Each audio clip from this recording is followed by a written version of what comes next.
So today we are going to start science. Can you see the PDF? Yes, I have opened the lesson number 10,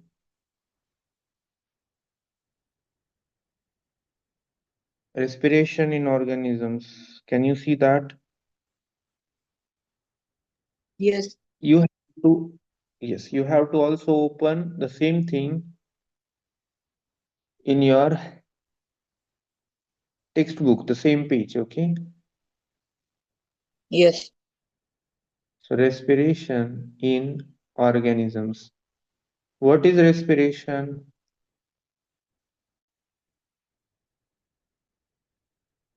We are studying about respiration in this chapter, but what is respiration? We need to know the terms before we can even learn about it deeply. Now, it is given as a separate topic here, but we have learned about different characteristics of living things before. So, what is respiration? What do you understand by it?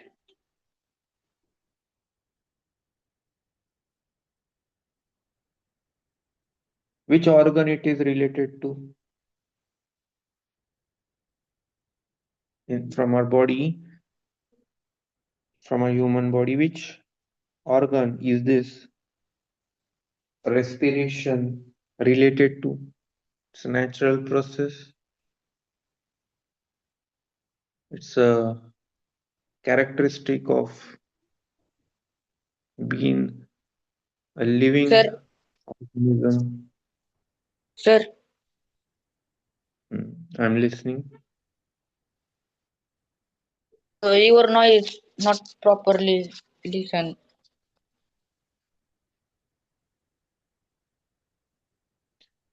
Am I audible now?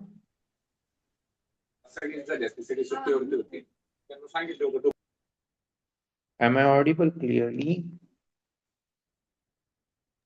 Your noise not listen properly. What you say? Not listen. Is it coming now properly, or now also you are not able to hear properly? Sir, what you say? I don't listen properly.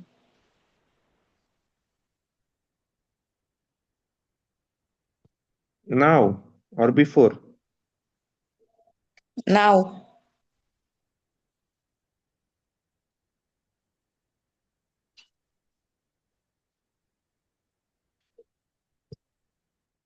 Okay.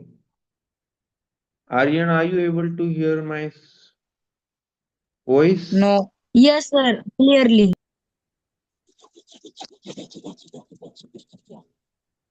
Okay, if Aryan is saying that he can hear my voice clearly, that means maybe it is some network issue Sir, from your side. your noise very dry and not listen properly. Mhm.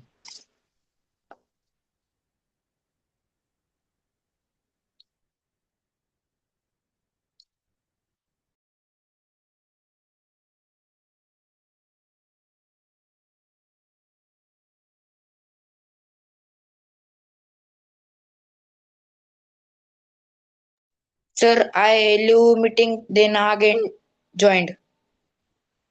Okay.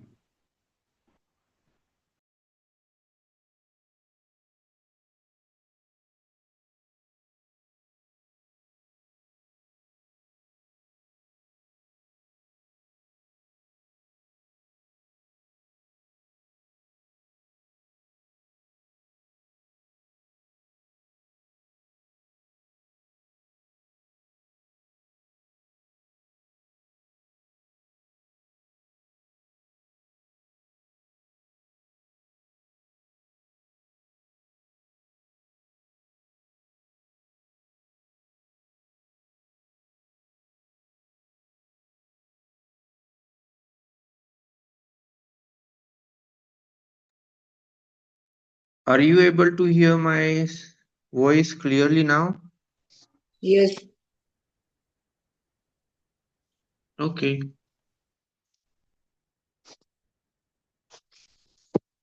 So I am asking, what is respiration?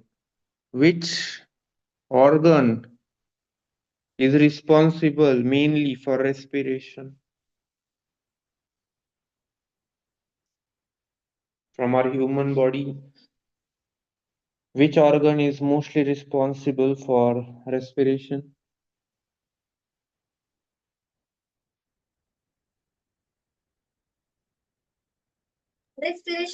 Stomach. Okay. And what do you think, Priyanshu? Which organism? Lungs. Mhm. But you said stomach before. Okay, anyways, let's see it again. Let's read this one by one. So, respiration is done by lungs. Respiration means inhaling and exhaling, which is also called as inhalation and exhalation. The process of taking oxygen inside our lungs and then it gets distributed towards the other parts of the body. So taking inside through the nose is inhalation and leaving out air, mostly carbon dioxide, through nose is called as exhalation. So inhalation and exhalation is part of respiration. So we are always doing the respiration process. Even when we sleep, that time also this process is continuously going on. So all living organisms, why do they respire? All living organisms respire to get energy from food.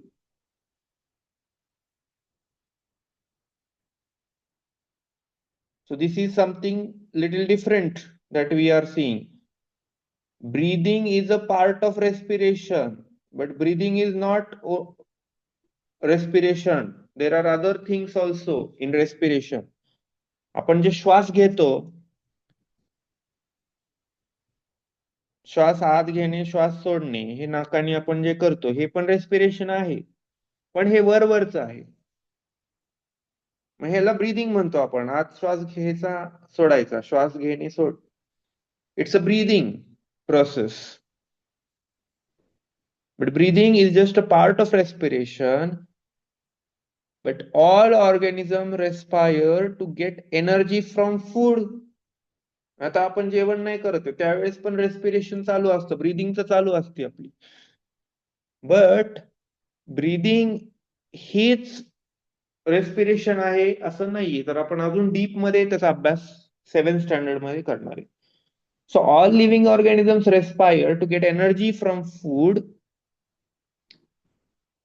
So during breathing, what happens? We are breathing air inside. That air contains oxygen. We breathe out air which is rich in carbon dioxide. म्हणून आपण काय म्हणतो? आपण oxygen आत घेतो, carbon dioxide बाहेर फेकतो नाकाद्वारे. बरोबर? Yes. Yes. So the air we breathe in is transported to all parts of the body and ultimately to each cell. आपण जे श्वास आत घेतो लंग्स मध्ये तो जमा होतो, पण लंग्स मधून तो संपूर्ण बॉडीला पोहोचतो. तो कसा पोहोचतो ते आपण बघणार आहे. आणि तो इतका पुढे जातो की सेल पर्यंत पोहोचतो. सेल माहितीये what is sale?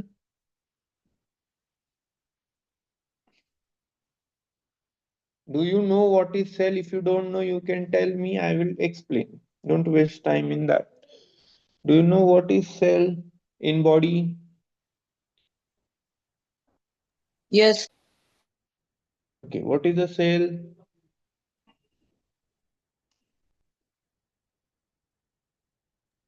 Uh, small part of body. बरोबर. Small part of the body, आणि तो असा स्मॉल पार्ट जो स्मॉल पार्ट त्याचे स्वतःचे एक फंक्शन्स तो करू शकतो असा. पण आपली बॉडी कशी एक ग्रुप ऑफ सेल्सनी बनलेली, खूप साऱ्या ग्रुप ऑफ सेल्सनी. त्याच्यामुळे आपल्याला सेल नेकेड आयने दिसत नाही, ते मायक्रो ऑर्गॅनिझम मध्ये बघू शकतो आपण. आणि 8th स्टँडर्ड मध्ये तुम्हाला त्याच्यामध्ये अजून डिटेल मध्ये कळेल, कारण आता आपण सेल बद्दल अभ्यास नाही करत आहे, आपण रेस्पिरेशन बद्दल बघतोय. सो इन द सेल्स मध्ये काय होतं? In the cells oxygen in the air helps in the breakdown of food. फूडला काय ब्रेकडाऊन आपल्याला करायचंय. सो ब्रेकडाऊन करण्यासाठी, ब्रेकडाऊन आपण का करतो फूडला? ब्रेकडाऊन केलं तर त्यातले न्यूट्रिएंट्स जे आहेत ते आपल्या बॉडीला पोचणार आहेत. So breakdown of food is necessary. So breakdown of food in the cell with the release of energy. मग त्याच्यातनं काय होती? ती एनर्जी रिलीज होती जर आपण फूडला ब्रेक केलं. त्याच्यामुळे काय म्हणतात, घास खाताना आपण खूप बारीक त्याला चावून चावून खाल्ला पाहिजे. आता आपण रेस्पिरेशन बद्दल बघतोय. डायजेशन वेगळं आहे, रेस्पिरेशन वेगळं आहे. त्यामुळे आपण स्टमक बद्दल अभ्यास नाही करत आहे. आपण ऑक्सिजन कशा पद्धतीने प्रत्येक ठिकाणी पोहोचू शकतं हेच बघतोय. मग त्या ऑक्सिजनच्या मदतीनं ब्रेकडाऊन ऑफ फूड होतं. तर दिलंय oxygen helps. You can underline this sentence, it's very important. With the pencil, underline these. In the cells, oxygen in the air helps in the breakdown of food. कोण मदत करतं फूडला break करायला, breakdown करायला? It is oxygen gas. Okay. Which gas is helping? Oxygen gas. Oxygen gas. हे लक्षात ठेवायचं, ठीक आहे. आणि त्या प्रोसेसला म्हणायचं the process of breakdown of food in the cell with the release of energy is called cellular respiration. त्यालाच सेल्युलर रेस्पिरेशन म्हणतात, ब्रेकडाऊन ऑफ फूडला. Cellular respiration takes place in the cells of all organisms. सेल्युलर रेस्पिरेशन सगळ्याच प्राण्यांमध्ये होतो, सगळ्याच organisms मध्ये, लिव्हिंग ऑर्गॅनिझम मध्ये, ऑल. ओके. म्हणजेच काय, ब्रेकडाऊन ऑफ फूड होतो with the help of oxygen gas. Simple language मध्ये. Understood till here? खूप स्लो चाललोय आपण, समजलं? Yes. Yes. हा. इन द सेल, आता सेलच्या आत काय असतं, कशी प्रोसेस होती, एकदम डिटेल मध्ये आपण आता थोड्या पुढच्या 2 पॅराग्राफ मध्ये बघणार आहे. In the cell the food glucose is broken down into carbon dioxide and water. त्याला ब्रेक करताना कार्बन डायऑक्साइड आणि वॉटर आपल्याला मिळतं ऑक्सिजनचा यूज करून. आणि आपण कशाला ब्रेक करतो? फूडला. फूड ग्लुकोज मध्ये असतं. फूड जो आहे आपला, जो फूड आहे तो त्याचा ग्लुकोज तयार होतो, बारीक बारीक बारीक तुकडा त्याचा. मग त्या ग्लुकोजला अजून पुढे ब्रेक केलं जातं कार्बन डायऑक्साइड आणि वॉटर मध्ये. आपण जे काही अन्न खातो ते बारीक, आपल्या नसा माहिती आहे ना, शरीरामध्ये बारीक असतात. त्या नसांमध्ये अख्खा घास जाईल का? जर आपण खूप मोठा घास खाल्ला, अख्खाच्या अख्खा तो नसांमधून डायरेक्ट जाऊ शकतो का सगळ्या No. बॉडी पार्ट मध्ये? No. नो. त्याच्यामुळे त्याला ब्रेकडाऊन केलं जातं बारीक बारीक पार्ट्स मध्ये, आणि मग त्याचं ब्लड वगैरे तयार होऊन मग ते अगेन सगळ्या बॉडीला आपल्याला पोहोचवता येतं. So when breakdown of glucose occurs with the use of oxygen, it is called aerobic respiration. Aerobic. ऑक्सिजनच्या मदतीने केलं तर त्याला म्हणायचं aerobic. Food can also be broken down without using oxygen. This is called as anaerobic. सोपं आहे. ऑक्सिजनचा use करून ब्रेकडाऊन केलं ग्लुकोजचं किंवा फूडचं, त्याला म्हणायचं एरोबिक रेस्पिरेशन. एरोबिक का? कारण ऑक्सिजन हवेतलाच एक प्रकार आहे ना, हवेमध्येच ऑक्सिजन असतो, म्हणून एरोबिक. ऑक्सिजेनिक असा काही शब्द नाही वापरला त्यांनी, एरोबिक, एअरचा शब्द घेतला, एरोबिक रेस्पिरेशन.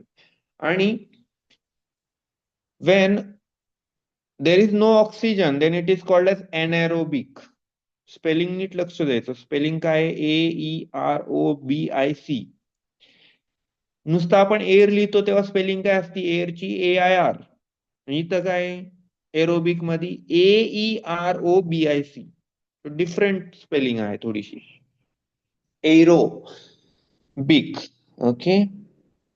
आणि anaerobic म्हणजे अपोजिट त्याच्या, की ऑक्सिजन नसलेलं, without oxygen. So anaerobic respiration. After that, there it is given one reaction is given. त्याच्यानंतर एक रिएक्शन दिली आहे इथं.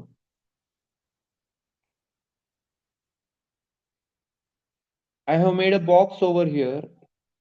You can also make a box if you want in your textbook. दिसायला क्लिअरली दिसेल ते आणि व्यवस्थित आपल्याला आपलं लक्ष जातं. So what is given? Glucose म्हणजे फूड, फूडचा छोटासा तुकडा. In the absence of oxygen मग कार्बन डायऑक्साईड आणि एनर्जी आपल्याला मिळते. आणि अल्कोहोल नावाचा एक सबस्टन्स पण प्रोड्यूस होतो, असं दिलं. You should know that there are some organisms such as yeast that can survive in the absence of air. काही ऑर्गॅनिझम काय करतात, ईस्ट सारखे, एअर नसलं तरी पण जगतात, जगू शकतात. त्यांना एक नाव दिलंय इथं, काय? एनेरोब्स. ओके. Yes. आपण 2-3 नवीन शब्द इथं मला आहेत. Aerobic respiration, anaerobic respiration, anaerobes. So they get energy through anaerobic respiration. In the absence of oxygen, glucose breaks down into alcohol and carbon dioxide as given below. तुमच्या textbook मध्ये just एक check करा की ही reaction आणि ही reaction same दिली आहे का? No. Okay. So वरची रिएक्शन मी- वेगळी दिली आहे का? Yes. जसे स्क्रीन मध्ये तसेच दिले, फक्त त्यात दोघांमध्ये फरक आहे. हा. So I am asking what is given here? तर ते वरच आहे ना, त्यात चुकलंय, म्हणजे सेम नाही दिलं वरच. I am In the- asking please read it. In the presence and Presence खाली आहे. on बरोबर. presence. In the presence of oxygen. अजून काय डिफरन्स आहे? Carbon carbon dioxide plus water plus energy. plus energy. मग हा वर्ड नाहीये का? Yes. वॉटर नाही. हा. Alcohol is not there and carbon dioxide plus water is there. Okay. म्हणजे ह्या टेक्स्टबुक मध्ये जी माझ्याकडे पीडीएफ आहे याच्यामध्ये मिस्टेक आहे, हे रॉंग आहे माझ्या पीडीएफ मध्ये, आणि तुमच्या ह्याच्यात बरोबर दिलं. म्हणजे हे दोन्ही चुकून सेम झालं. इथं पहिल्या ह्याच्यात ऑक्सिजन प्रेझेंट असल्यावर काय रिएक्शन होणार आणि दुसऱ्या रिएक्शन मध्ये काय दिले, ऍबसेंट असल्यावर, ऑक्सिजन नसलं तर काय रिएक्शन असणार. Okay, so that's why I asked. मला कुठेतरी वाटलं की काहीतरी रॉंग दिसतंय याच्यात. सो तुमच्या टेक्स्टबुक मध्ये ते करेक्टली दिलेलं आहे. ठीक आहे, माझ्याकडे जी मला सापडली इंटरनेटवरती ऑनलाईन त्याच्यामध्ये हे थोडस चुकलेलं आहे. ठीक आहे, असू दे, थोडंफार चेंजेस असू शकतात. Till here have you understood? Yes. मग समजा जर एक्झाम मध्ये विचारलं what is aerobic respiration, explain it, तेव्हा हे एरोबिक रेस्पिरेशनचं तुम्हाला लर्न पाहिजे किंवा तुमच्या लक्षात असली पाहिजे कन्सेप्ट. हे जेव्हा ब्रेकडाऊन ऑफ ग्लुकोज होतं in the presence of oxygen, then it is called as aerobic respiration. आणि ती रिएक्शन देता आली पाहिजे. हे असं ग्लुकोज एरो करून in the presence of oxygen, मग carbon dioxide plus water plus energy, असं लगेच लक्षात आलं पाहिजे, लगेच लिहिता आलं पाहिजे. ओके, सो आज like today after this live session, in the remaining time you have to write it like this. आता इथं कसं दिलंय, मिक्स दिलेलं आहे. हे मिक्स दिलंय ना, म्हणजे 2 सेंटेन्सेस एकत्र दिले, तसं नाही करायचं. मग आता काय करायचं, पहिल्यांदा इथून इथपर्यंत लिहायचं नोटबुक मध्ये आणि मग त्याच्यानंतर याची रिएक्शन इथं आहे आणि एनएरोबिक ची रिएक्शन सेंटेन्स लिहून एनएरोबिकचं रिएक्शन इथं आहे. करेक्ट, म्हणजे टेक्स्टबुक मध्ये मिक्स दिलेलं आहे त्यांनी माहिती. आणि मग तुम्ही काय करायची, ती नोटबुक मध्ये व्यवस्थित लिहायची. पहिले एरोबिक रेस्पिरेशनचं लिहायचं, मग त्याचं रिएक्शन लिहायचं, म्हणजे प्रेझेन्स ऑफ ऑक्सिजन मध्ये काय रिएक्शन होती ते. आणि एनएरोबिक म्हणजे विदाउट ऑक्सिजन जे रेस्पिरेशन होतं ते आणि त्याची reaction. Is it clear? Yes. Are you understanding? Yes. Okay, let's see the next part.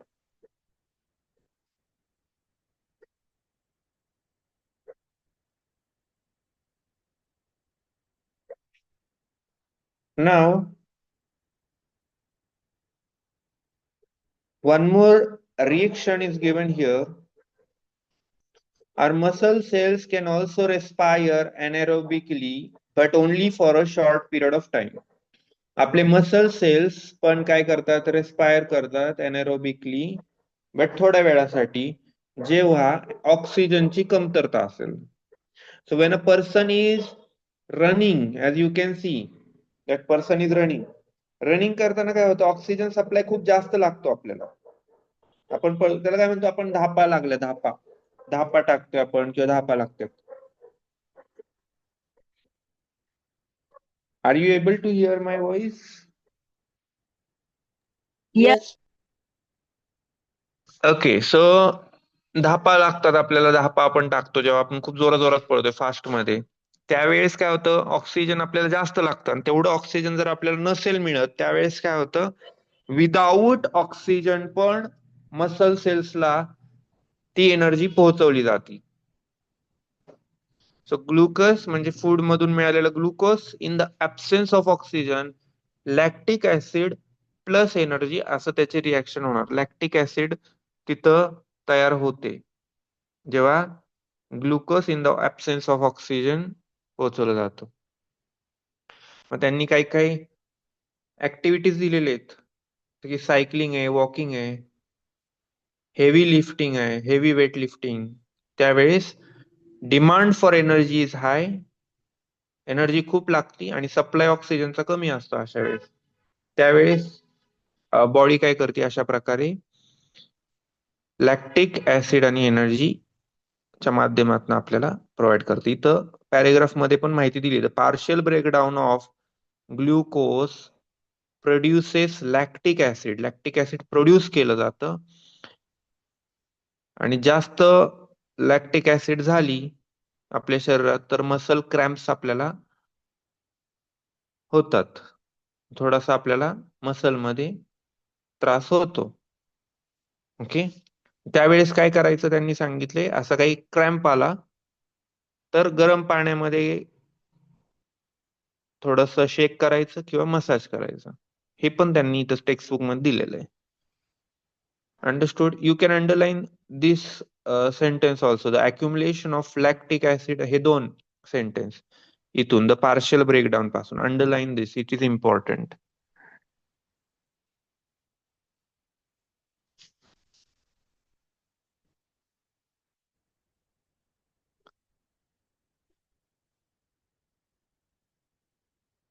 The increase in supply of oxygen results in the complete breakdown of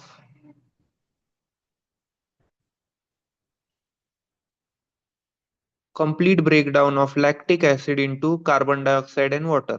आपल्याला carbon dioxide आणि water हेच बाहेर आलं पाहिजे. मग त्याच्यासाठी काय केलं पाहिजे? ब्लड सर्क्युलेशन व्यवस्थित झालं तर सप्लाय ऑक्सिजनचा मसल सेल्सला व्यवस्थित पोहोचणार आणि मगच ते प्रॉपरली ते लॅक्टिक ऍसिड जे तयार झाले ते पण ब्रेकडाऊन होऊन कार्बन डायऑक्साईड वॉटर आपल्याला प्रोड्यूस होणार. आपल्याला कार्बन डायऑक्साईड आणि वॉटर हेच मिळालं पाहिजे तर आपण प्रॉपरली रेस्पिरेशन करतोय. अंडरस्टूड. त्याच्यासाठी ऑक्सिजन लागणार आपल्याला. Is it clear? Yes. हा. आता काय, आता जरी तुम्ही यस म्हणले, ओके म्हणले, तरी पण लेसन झाल्यानंतर पुन्हा रीडिंग करणं आणि मी जे काय काय सेंटेन्स सांगितले ते परत लिहिणं हे तुमचं काम आहे. नाहीतर काय होणार, नंतर विसरून जाणार. त्यामुळे ते व्यवस्थित लिहायचं, व्यवस्थित रीड करायचं immediately after this class. Then only you will be understanding it well and you will remember it well. So don't, as I told last time also, don't just keep your books closed and go here and there. Complete your study and then you can do all your other activities. कारण ते memory मध्ये store झालं पाहिजे ना long term. Concept clear पाहिजे ना. म्हणजे नुसतंच हा समजलं समजलं ओके डन असं नकोय. ते लक्षात राहिलं पाहिजे. त्यासाठी काय करायचं, पुन्हा राईट डाऊन करायचं, पुन्हा रीडिंग करायचं. हे प्रोसेस कंटिन्यू झाली पाहिजे. Okay. I hope you will do it. Yes. Okay. Bye. Bye sir. Bye, sir.